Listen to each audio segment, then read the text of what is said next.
हम शुरुआत करेंगे ये समझने से कि हमारा माइंड कैसे काम करता है। हमें दो चीजें समझने की जरूरत है, अवेयरनेस और माइंड। चलिए देखते हैं कि ये दोनों क्या हैं। मान लो कि अवेयरनेस एक चमकती हुई लाइट बॉल है, एक ऐसी लाइट बॉल जो आपके माइंड में इधर से उधर तैर सकती है। अब मान लो कि माइंड एक बहुत बड़ी जगह है, इसमें अलग अलग एरियाज हैं, गुस्सा, happiness, jealousy, food, arts, science, technology, सब कुछ इस माइंड में हर तरह का एरिया है। आप आपके अवेयरनेस की उस लाइट बॉल को अपने माइंड के जो चाहे एरिया में ले जा सकते हो, आपकी मर्जी है। अगर वो लाइट बॉल आपके माइंड के हैप्पीनेस वाले एरिया में जाएगी तो वहां रोशनी करेगी और आप हैप्पी फील करने लगोगे। क्या आप हैप्पी हो? नहीं, वो अवेयरनेस की लाइट बॉल आपके माइंड के हैप्पीनेस वाले एरिया में है। सिमिलरली अगर वो लाइट बॉल गुस्से वाले एरिया में जाएगी तो वहां रोशनी करेगी। क्या आप गुस्सा हो? नहीं, आपकी अवेयरनेस गुस्से वाले एरिया में है। आप अपनी विल पावर और अपने ध्यान लगाने की शक्ति से उस लाइट बॉल को अपने माइंड के जिस एरिया में चाहे ले जा सकते हो। सबसे इंपॉर्टेंट बात यह है कि जहां आपकी अवेयरनेस जाती है वहीं आपकी एनर्जी भी जाती है। तो अगर आपकी अवेयरनेस आपके माइंड के गुस्से वाले एरिया में जाती है तो आपकी एनर्जी भी वहीं जाती है और वो आपके माइंड के उस एरिया को और मजबूत करती है। और ये हर दिन होता है। हम अपने आसपास के लोगों को और चीजों को अलाउ करते हैं हमारी अवेयरनेस को कंट्रोल करने के लिए।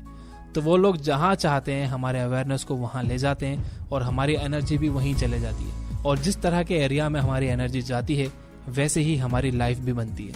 तो आपका गोल आपके माइंड को कंट्रोल करना नहीं होना चाहिए, बल्कि आपको आपकी अवेयरनेस कहाँ जाएगी ये कंट्रोल करना चाहिए।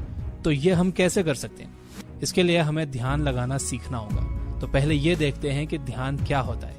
मेरे हिसाब से ध्यान एक ऐसी एबिलिटी है जिससे आप अपनी अवेयरनेस को लंबे समय तक एक जगह पर रख सकते हो। ज्यादातर लोग दो रीजंस की वजह से ध्यान नहीं लगा पाते। पहला ये कि उन्हें कभी ध्यान लगाना सिखाया ही नहीं गया है। दूसरा ये कि उन्होंने कभी ध्यान लगाने की कोशिश ही नहीं की।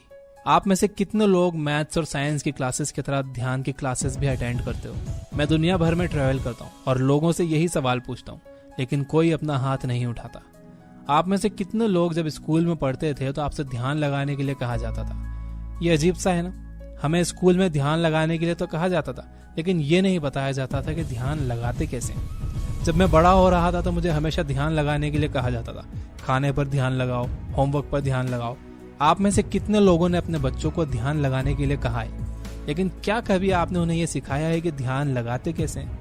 अगर आपने उन्हें नहीं बताया कि ध्यान कैसे लगाते हैं तो उन्हें कैसे पता चलेगा कि ध्यान कैसे लगाते हैं? अगर आप किसी काम में बहुत अच्छे होना चाहते हो तो आपको उसकी प्रैक्टिस करनी होगी। अगर आप बहुत अच्छी तरह से किसी भी चीज पर ध्यान लगाना सीखना चाहते हो तो आपको उसकी भी प्रैक्टिस करनी होगी। लोगों को डिस्ट्रैक्शन की आदत है क्योंकि वो दिन भर यही करते हैं। ऐसा नहीं है कि उनमें ध्यान लगाने की एबिलिटी नहीं है, लेकिन चूंकि वो डिस्ट्रैक्शंस में ही रहते हैं तो वो उसमें माहिर बन चुके होते हैं। तो हम ध्यान कैसे लगाते हैं? हम किसी भी चीज पर ध्यान लगाना सीख सकते हैं एक बार में एक ही काम करने की प्रैक्टिस करने से, और इस प्रैक्टिस को अपनी रोजमर्रा की जिंदगी में शामिल करने से। मेरे लिए मैं ये देखता हूँ कि वो मेरा कौन सा रूटीन है जो मैं रोज करता हूँ।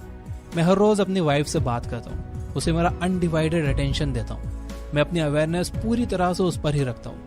अवेयरनेस भटक जाती है तो मैं वापस उसी पर ले आता हूँ। ये फिर भटकती है, मैं फिर उसी पर ले आता हूँ। मैं अपनी अवेयरनेस अपनी वाइफ पर ही रखता हूँ और अपना पूरा अटेंशन उसे देता हूँ।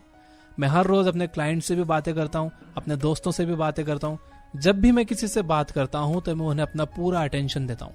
अगर मैं फोन पर किसी से बात कर रहा हूँ तो मैं उस फोन वाले व्यक्ति को पूरा अटेंशन देता हूँ। मैं एक बार में एक ही काम करता हूँ और इसी तरह मैं दिन के खत्म होने तक 6 से 8 घंटे तक ध्यान लगाने की प्रैक्टिस कर चुका होता हूँ। ऐसा करने से मैं 6 महीनों में किसी भी चीज पर ध्यान लगाने में माहिर हो गया हूँ। किसी भी चीज में अच्छा बनने का बेस्ट तरीका ये नहीं है कि आप उसकी अलग से प्रैक्टिस करो। बेस्ट तरीका यह है कि आप उस चीज को अपने लाइफ की रोज होने वाली घटनाओं में, यानी कि अपने डेली रूटीन में शामिल कर लो। तो मैं आपको होमवर्क दे रहा हूँ। एक इंसान चुनो जिसे आप अगले 30 दिन तक अपना पूरा अटेंशन दोगे। जब भी आप उससे बात करोगे तो सिर्फ उसी से बात करोगे, अपनी अवेयरनेस पूरी तरह उस पर ही रखोगे। दूसरी चीज जो हमें डेवलप करने की जरूरत है वो है विल पावर। हर इंसान अपनी अलग अलग लेवल की विल पावर के साथ पैदा हुआ है, लेकिन हमें कभी ये नहीं सिखाया गया कि हम अपनी विल पावर को कैसे डेवलप कर सकते हैं। विल पावर मसल की तरह होती है, मैं इसे मेंटल बाइसेप्स कहता हूँ। विल पावर डेवलप करने के 3 तरीके हैं। पहला, जो काम आप शुरू कर रहे हो उसे फिनिश भी करो। दूसरा, जिस तरह की फिनिशिंग आप एक्सपेक्ट कर रहे थे उससे ज्यादा अच्छी तरह फिनिश करो। और तीसरा, जितना आप सोचते थे कि आप कर पाओगे उससे ज्यादा करो। ये तीनों तरीकों में मेहनत लगेगी और उस मेहनत को ही कहते हैं विल पावर। तो आपको विल पावर कैसे डेवलप करनी है? आपको ये तीनों तरीके लेने हैं और इन्हें भी अपनी लाइफ के उन रूटीन्स में शामिल कर लेना है जो आप डेली करते हो। मैं हर रोज सोता हूँ, रोज सोने से पहले मैं फ्लॉस करता हूँ, ब्रश करता हूँ। सुबह उठने के बाद मैं सोने की प्रोसेस को फिनिश करता हूँ। कैसे फिनिश करता हूँ? मैं अपना बिस्तर ठीक करता हूँ। और आपके साथ हर रोज क्या होता है? हर रोज मैं नाश्ता करता हूँ। अगर मेरे पास नाश्ता बनाने का टाइम है तो मेरे पास नाश्ता करने का भी टाइम है, तो फिर मेरे पास नाश्ता करने के बाद वो बर्तन धोकर रखने का भी टाइम है। तो मैं वो प्रोसेस फिनिश करता हूँ जो मैंने शुरू की थी। और मैं दिन भर जो भी काम करता हूँ उनमें ये तीनों तरीके अप्लाई करता हूँ। इस तरह से दिन भर मैं अपने विल पावर डेवलप करने की प्रैक्टिस करता हूँ। और जितनी ज्यादा मैं प्रैक्टिस करते जाता हूँ मेरी विल पावर उतनी ही स्ट्रांग होती जाती है। और अब मेरे पास बहुत सारी विल पावर है। 6 महीनों में मैंने बहुत सारी विल पावर हासिल कर ली है। तो जब मेरी अवेयरनेस भटकती है मैं उसे अपनी विल पावर से वापस उसी जगह ले आता हूँ जहाँ पर मुझे उसे लाना है। फिर मैं उस अवेयरनेस को एक जगह रखने के लिए अपने ध्यान की शक्ति का इस्तेमाल करता हूँ।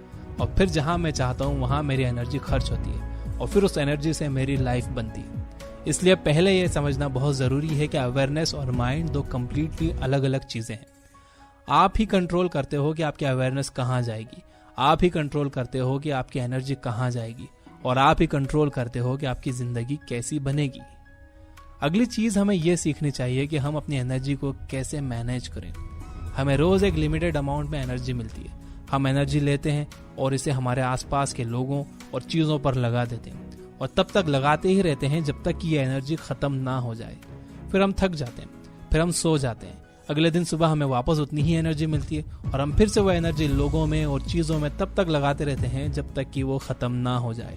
लेकिन एक चीज ज्यादातर लोग नहीं करते, वो ये कि वो कभी ये अंदाजा नहीं लगाते कि उनकी एनर्जी को वो कहाँ कहाँ इन्वेस्ट कर रहे हैं। तो मैं हमेशा लोगों से कहता हूँ कि जितनी कदर आप अपने पैसों की करते हो उतनी ही कदर अपनी एनर्जी की भी करो। ये पैसों की तरह ही एक लिमिटेड रिसोर्स है जिसे आपको बहुत समझदारी से मैनेज करना होगा, बहुत समझदारी से अलग अलग जगह बांटना होगा और बहुत समझदारी से इसे इन्वेस्ट करना होगा। आप चाहे कितने भी अमीर क्यों ना हो, जब भी आप अपना पैसा खर्च करते हो तो पहले आप सोचते हो, समझते हो कि आप अपना पैसा कहाँ लगा रहे हो। अगर आप अपना पैसा किसी स्टार्टअप में भी इन्वेस्ट कर रहे हो तो आप उनसे कई सवाल करोगे कि उनके मैनेजमेंट में कैसे लोग हैं, उनका प्लान क्या है, आपके इन पैसों को वो कैसे खर्च करेंगे और आपके इन्वेस्टमेंट पर आपको क्या रिटर्न मिलेगा, क्योंकि ये एक लिमिटेड रिसोर्स है। तो फिर हम किसी इंसान या किसी चीज पर अपनी एनर्जी इन्वेस्ट करने से पहले ऐसा क्यों नहीं सोचते? हम ये अंदाजा क्यों नहीं लगाते कि वो इंसान या वो चीज हमारी एनर्जी डिजर्व करती है भी या नहीं? अगर मैं अपनी 10% एनर्जी किसी यूजलेस इंसान को दे रहा हूँ, मैं वही 10% अपनी फैमिली को दे सकता हूँ, अपने काम को दे सकता हूँ, मैं उन लोगों को दे सकता हूँ जिनसे मैं प्यार करता हूँ। लॉ ऑफ थर्मोडायनेमिक्स कहता है कि एनर्जी बनाई नहीं जा सकती और ना ही डिस्ट्रॉय की जा सकती है, लेकिन ये ट्रांसफर की जा सकती है एक चीज से दूसरी चीज में। तो अगर मैं एनर्जी नहीं बना सकता हूँ तो मैं ये जरूर जानना चाहूंगा कि मैं जिस इंसान को अपनी एनर्जी दे रहा हूँ वो उस एनर्जी का क्या करेगा। अगर वो उस एनर्जी को वेस्ट करेगा तो बेहतर यह है कि मैं उस एनर्जी को अपनी फैमिली को दूं, उन कामों को, उन लोगों को दूं जिनसे मैं प्यार करता हूं। मेरे लिए डेथ एक बहुत बड़ी ताकत है एनर्जी को मैनेज करने की। मैं रियलाइज करता हूं कि हमारी लाइफ लिमिटेड है और ये हमें एक ही बार मिली है। और चूंकि मेरी लाइफ लिमिटेड है तो मैं बिल्कुल क्लियर होना चाहता हूँ कि मैं अपनी एनर्जी कहाँ लगाऊं। अगर आपको यही नहीं पता कि ध्यान किस चीज पर लगाना है तो ध्यान लगाना सीखने का कोई मतलब नहीं है। तो ध्यान लगाना सीखने के साथ साथ ये भी सीखना जरूरी है कि आपको कहाँ फोकस करना चाहिए। तो मैं आपको एक और होमवर्क देना चाहता हूँ कि आप अपनी लाइफ का पर्पस ढूंढो। इसे ढूंढने का एक तरीका यह है कि आप रोज सुबह से 5 मिनट खुद के बारे में सोचो। आपका पर्पस क्या है ये सोचो। ज्यादातर लोगों को दूसरों के साथ टाइम बिताना अच्छा लगता है, लेकिन बहुत कम लोग ऐसे होते हैं जो खुद के साथ टाइम बिताने के लिए टाइम निकाल लेते हैं। तो सुबह उठने के बाद नहाओ और अपने घर में एक शांत जगह पर बैठ जाओ और खुद के बारे में खुद से सवाल करो। आपको लाइफ में क्या चाहिए, आपका पर्पस क्या है, आप इस दुनिया में क्यों हो, क्या चीज आपको पसंद है, आपका पैशन क्या है। कितने लोग बता सकते हैं कि उनका पर्पस क्या है? बहुत कम। जब आपका पर्पस क्लियर हो जाएगा तो आपको पता चल जाएगा कि आपको किस चीज पर ध्यान लगाना है, और जब आप उस चीज पर ध्यान लगाओगे तो आपकी एनर्जी भी उसी चीज पर खर्च होगी और उस एनर्जी से आपकी लाइफ बनना शुरू होगी और इसके बाय प्रोडक्ट होगी हैप्पीनेस।